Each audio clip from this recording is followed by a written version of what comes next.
आज जो है there were some important news that will be help in your environment also, in tribal issues also, in climate also, multi-purpose can be.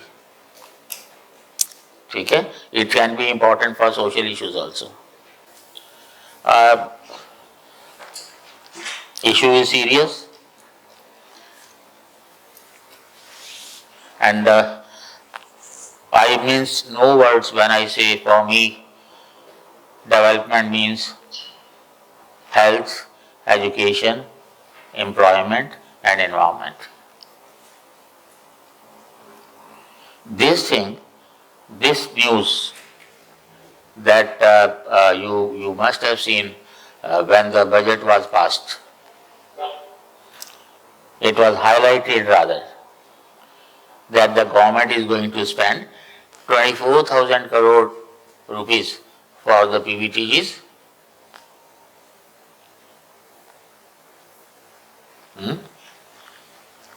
And you know in paper 2, you know there are 75 PVTGs in 80 states and UTs living in so many villages, so many districts, having a population of around 28 lakhs. ठीक है, आप लोग तो खुश हो जाओगे, इतना पैसा खर्च कर रही है सरकार। तो 75 ईयर्स में भी जो खर्च किया है, कहाँ जा रहा है वो पैसा?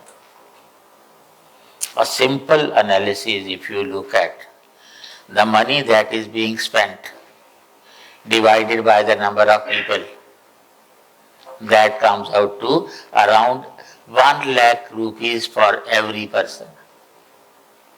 तो अगर 5 लोगों का परिवार है तो 5 लाख दे दो उनको, हिसाब बराबर। If you have already decided that you have to assimilate them into mainstream, हमारा ऑब्जेक्टिव तो इंटीग्रेशन था, पर ये तो एसिमिलेशन की प्रोसेस में है। सो एसिमिलेट करने की इतनी ही जल्दी है, do one thing, impart skill to them for 1 year or so, and then let them be skilled workers or let them be entrepreneurs. 5 lakh रुपए में तो अच्छा खासा बिजनेस एस्टेब्लिश हो जाता है और लाइफ लॉन्ग समस्या दूर हो गई सरकार की। Simple solution. आयरनी ये है कि हम हमेशा जो भी करते हैं, आप लोग जो भी नोट करते हैं, so much has been spent on this, लेकिन उसका आउटकम क्या हुआ? आज भी ट्राइबल्स की सिचुएशन वो क्यों है? आप हेल्थ पे इतना खर्च कर रहे हैं तो अभी भी हेल्थ वैसी ही क्यों है? आप एजुकेशन पे खर्च कर रहे हैं, अभी भी एजुकेशन वर्स होती जा रही है, बल्कि क्यों करते हैं ऐसा भाई?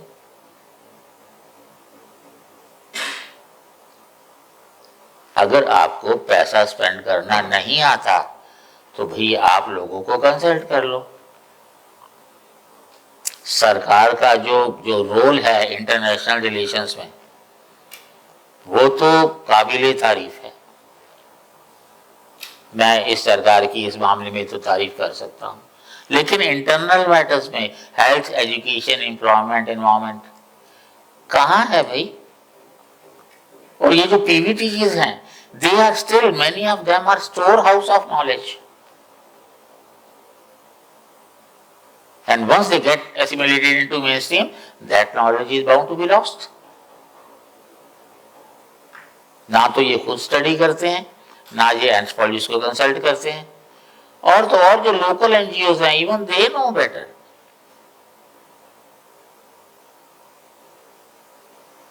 तो एक जो है ये मसला, और इसको अगर हम एक्सटेंड करें, आज के हिंदू में एक वो न्यूज आई है,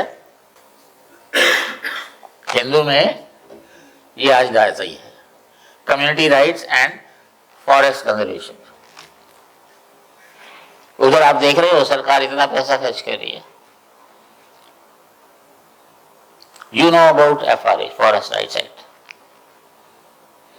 There were 2 very threatening acts before, आई थे, but most dangerous for tribals।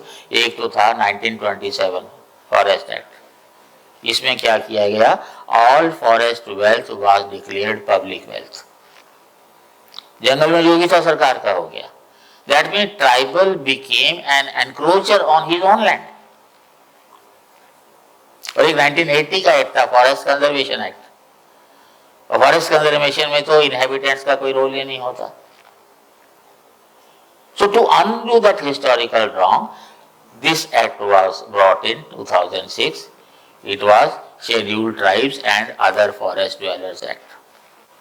इसमें थोड़ा बहुत एनालिसिस जो है वो मैंने अपनी किताब में भी किया है, द ट्रूथ अबाउट कास्ट में, कि कितना वाहियात है इनके लॉजिक्स जो है। खैर मान लेते हैं उनको, प्रोटेक्शन के लिए किया था, अच्छी बात थी। लेकिन पिछले 2 सालों में जो कुछ भी हुआ है, 2022 में एक गवर्नमेंट ऑर्डर आया था और ये 23 में ये एक्ट बन गया। क्या है इसमें? Removing forest from the law's jurisdiction, thereby facilitating various forms of economic exploitation. The forest law will now apply exclusively to the areas categorized under 1927 Forest Act and those designated as such on or after October 25, 1980. जो उस act के under जो forest आते हैं, सिर्फ उन्हीं को forest माना जाएगा। पहले क्या था कि अगर आपने गांव में जो 5th शेड्यूल के जो ट्राइबल विलेजेस हैं आपको चाहिए, तो ग्राम सभा की कंसेंट चाहिए होती थी। 2022 में जो है वो कंसेंट तो ओवररूल कर ही दी गई। तो कुल मिलाकर के उसका इम्पैक्ट क्या हो रहा है? There is apprehension regarding the potential environmental implications of this amendment. Environment का तो जो कुछ होगा वो मैंने आपको बताया, उत्तराखंड में जो हो रहा है और जो हम सब्सिक्वेंटली बात करेंगे। एनवायरमेंट की चिंता है किसे? रियो दी जेनेरियो में 1991 में एक कॉन्फ्रेंस हुई थी पूरी दुनिया की, and it was agreed upon कि हम क्लाइमेट के लिए कुछ करेंगे। एग्रीमेंट ये हुआ कि डेवलप्ड कंट्रीज जो हैं, डेवलपिंग कंट्रीज, वो अपने फॉरेस्ट को प्रोटेक्ट करेंगे, क्योंकि डेवलप्ड कंट्रीज ने तो डिस्ट्रॉय कर दिए in the name of their development. अब डेवलपिंग कंट्रीज को डेवलपमेंट चाहिए तो जाहिर है पेड़ तो कटेंगे। तो ये एग्रीमेंट हुआ कि डेवलप्ड कंट्रीज वो टेक्नोलॉजी देंगे डेवलपिंग कंट्रीज को, एंड 0.08% ऑफ देयर जीडीपी, ताकि वो कंपनसेट हो जाए। एक धेला तक नहीं दिया आज तक डेवलप्ड कंट्रीज ने। और फिर अमेरिका जैसे कंट्री कहते हैं American way of life is non negotiable, मतलब हम नहीं सुधरने वाले, तुम सुधरो। क्या होगा इसका असर? Then the state governments and its bureaucracy hold the view that granting community rights under FRA could weaken the state's authority over the forest. Actually, forests come under concurrent list. तो स्टेट भी बना सकती थी, centre भी बना सकता था। Problem क्या थी कि स्टेट्स को परेशानी थी कि हमने अगर बनाया, लेकिन वो जो सेंटर का एक्ट है उसको तो आप अनडू नहीं कर सकते, ओवररूल नहीं कर सकते। अब लेकिन जो करेगा वो हर स्टेट जो है उनको लगता है कि FRA it is an obstruction in their development, क्योंकि पेड़ काटने हैं, डेवलप करना है। मैंने अपनी जो वीडियो थी FRA हुज फॉरेस्ट, जिसमें मैंने कहा था कि लोग कहते हैं कि 9% तो इनकी पॉपुलेशन नहीं है, and they are covering 27% of the area and with all the resources, और क्या चाहिए उनको? मैंने उसमें कहा था जिसको ये पसंद है वो खुद वहां चले जाएं। शहरों में सब्सिडाइज लाइफ जी रहे हैं, मस्ती कर रहे हैं, हर फैसिलिटी है, वहां नजर आता है उनको, खत्म कर दो उनको, बात खत्म हो जाएगी। और फिर it contradicts the concept of decentralized forest government, as forests in the country fall under the concurrent list. Such government practices are against the spirit of federalism. और फिर फाइनली जो मैं कह रहा हूं Internal environmental security should also be considered a significant concern, especially in the states that consistently face natural disasters. Regrettably, this priority is not guaranteed. Now, one thing let me tell you. I consider Uttarakhand as my second home because not only I have done my research over there, I have been in contact. एक उनका गाना 40 साल पहले का, 45 साल पहले का, they are inviting people to visit. आवा भज्ञाना तीर्थ स्नाना उत्तराखंडे में सीढ़ी नुमा खेती टेढ़ो मेढ़ो बाटो ऊंची नीची डांडियों में. पूरी हिस्ट्री ज्योग्राफी फोक सॉन्ग्स में आ जाती है. सिख गुरु को होलो मंदिर यक लोक पालिशा, सिख गुरु को जगमा समाधि गोविंद घाटे में. लेकिन जब मैं गया था 78 में पहली बार उत्तरकाशी, जहाँ का ये मसला है, मैं गंगोत्री की बात कर रहा हूँ, ये यमुनोत्री रोड पे है ये मसला जो है. पूरे सीजन में 250 से ज्यादा लोग नहीं गए थे गंगोत्री. गोमुख जाने वाले तो 1/10 रहे होंगे. मुझे क्यों पता है? क्योंकि फ्लड आ गई थी हमसे नीचे. तो जाहिर है जो ऊपर आए थे वो ऊपर ही रह गए, नीचे से तो ऊपर आ नहीं सकते थे. तो उनके लिए जो कुछ भी किया जा रहा था, हम भी पार्टिसिपेंट थे, तो मेरे को पता है उन सबका. And I wrote an article also बाढ़ के उस पार से, फ्रॉम अक्रॉस द फ्लड, और जिसमें मैंने कंक्लूड किया था कि आदमी जो है अपने डेवलपमेंट की बहुत डींगे हाँकता है. नेचर जो है वो थोड़ा सा अगर करवट लेती है तो आदमी को उसकी औकात पता लग जाती है, पर आदमी सुधरता थोड़ी है. वही कुछ हो रहा है, वही कुछ होते रहना है. यू वर हैप्पी, 4 धाम यात्रा का रास्ता खुल गया. I was sad and I want everybody to be sad. ये जो गर्भ गए हैं Uttarakhand, these rocks they are shale rocks, metamorphic rocks नहीं है. आप कोई तरीका नहीं खोज सकते उनको परमानेंटली स्टिक करेंगे वो. हम खुद और इस तरह के ट्रैफिक जाम्स में फंसे हैं. आया पहाड़ नीचे गिर गया, उधर के लोग उधर, इधर के लोग इधर, 3-3 दिन तक अटके रहे. पर भगवान को मिलने का 4 धाम जो है उत्तराखंड के, वो है गंगोत्री, यमुनोत्री, केदारनाथ, बद्रीनाथ. हिंदुस्तान के 4 धाम की बात नहीं होती. वो सारे के सारे जो रॉक्स हैं मोस्टली, कहीं कहीं मेटामॉर्फिक है, मोस्टली शेल हैं, कच्ची मिट्टी के हैं. एक बारिश आएगी बस हो गया बराबर. तो ऐसे में जो है अगर आप करते हैं, आपको जान के हैरानी होगी कि more than 50 dams have been created on Alaknanda and Bhagirathi. पानी को कैसे रोकोगे? जो शेल की जो है रॉक्स, कहीं से तो रास्ता निकालेगा. वो निकालेगा तो फ्लड तो आएगी आएगी. और ये फ्लड आएगी, साथ में जो मिट्टी लेके जाती है फर्टाइल, सारा लैंडस्केप चेंज हो जाता है पूरे का पूरा.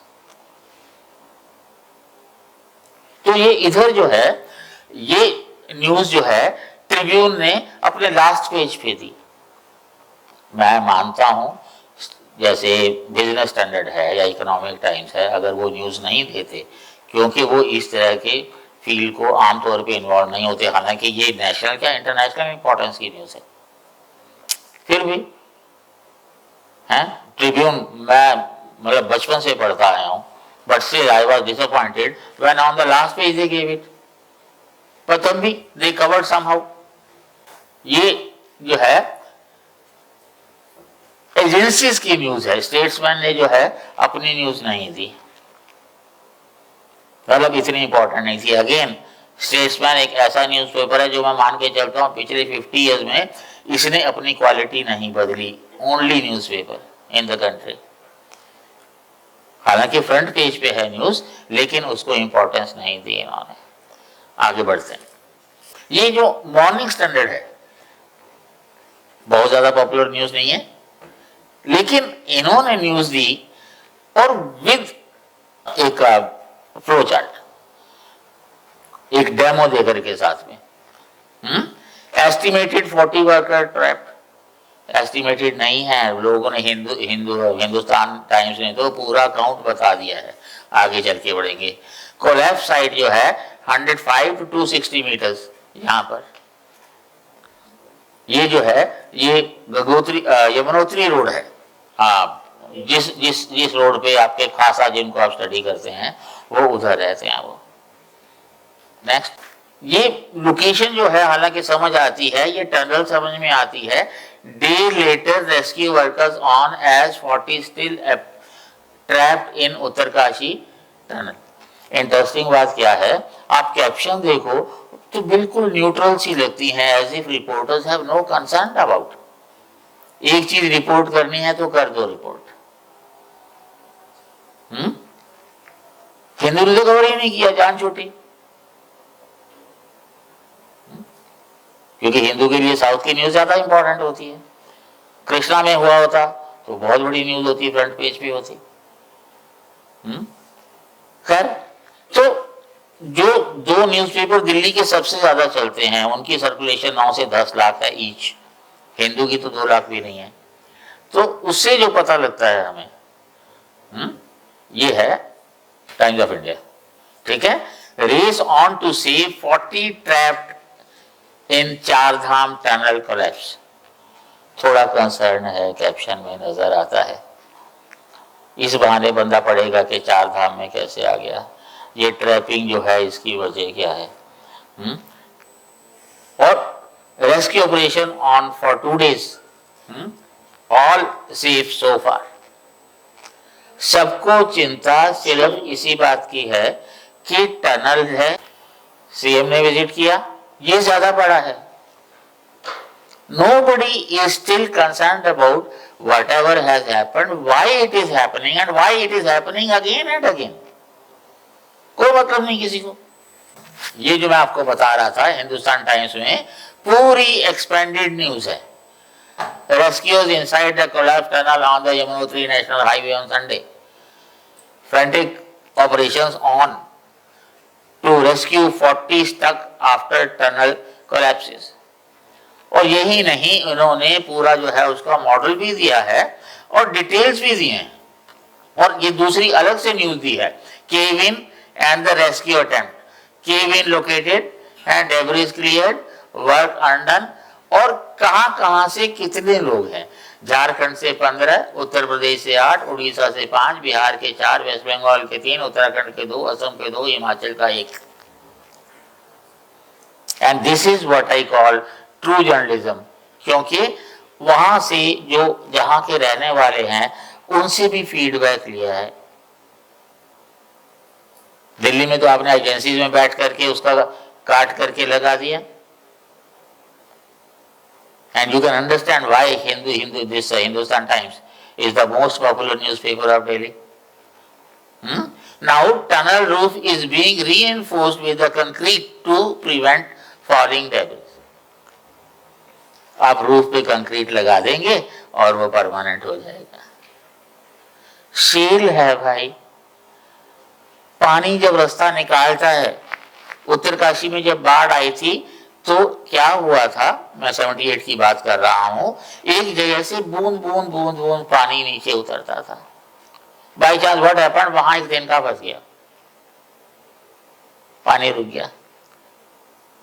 700 मीटर डीप लेक बन गई वहां, और जब वो फटी तो सहारनपुर तक पानी आ गया था। हमें इवैक्यूएट किया गया था हेलीकॉप्टर्स के थ्रू। तो पानी तो अपना रास्ता निकालेगा।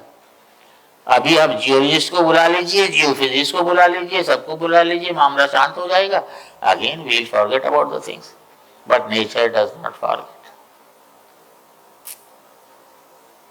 This is the time when you have to learn कि environment and development, you cannot ignore both of them. Environment को प्रोटेक्ट करके अगर स्लो पेस पे ग्रोथ होती है, स्टिल दैट इज एडवाइजेबल। लेकिन एनवायरमेंट को डिस्ट्रॉय करके अगर आप कर रहे हो तो नेक्स्ट जनरेशन आपसे पूछेगी कि मम्मी पापा हमारे लिए क्या छोड़ के गए हो। किसी भी कंट्री को उस कंट्री पे बम्बार्डमेंट करने की कोई जरूरत नहीं, वो कंट्री अपने आप ही। Don't expect anything from the politicians.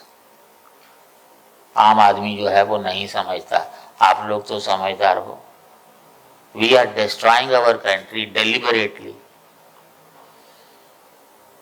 We have to think of, सबसे पहली बात तो ये है कि हम ग्रीनरी डिस्ट्रॉय कर रहे हैं, एफआरए का जो है उसको हम जो है वो इग्नोर कर रहे हैं। We need forest, everybody will say. हाँ, पोडियम पे बोलेंगे आप जोर शोर से और नीचे में जाके साइन कर देंगे ऑर्डर के, चलो 1500 हेक्टेयर पे पेड़ गिरा दो। Issue is genuine and issue is of immediate concern. और अगर नहीं आप झेलेंगे, आपको पता है ये सिस्मिक जोन 4 और 5 के एरियाज हैं भाई। 4 तो दिल्ली है, तो कब तक झेलेंगे वो? आप जितने मर्जी एक्सपर्ट ले आइए, अर्थक्वेक का टाइम और वो इंटेंसिटी क्या होगी कोई प्रिडिक्ट नहीं कर पाया आज तक। और कब आएगा वो? मैं आपको पहले भी बता चुका हूं कि अगर दिल्ली में 7 या उससे ज्यादा का आया तो 1/3 दिल्ली जो है वो फिनिश हो चुकी होगी, बाकी 1/3 जो है वो कंसर्न होंगे, और 1/3 जो है वो उन लोगों की मदद मलबा हटाने में या हॉस्पिटल ले जाने में या इस तरह के जो है वो कर रहे होंगे। तो हम पहले से क्यों नहीं वार्निंग को समझते?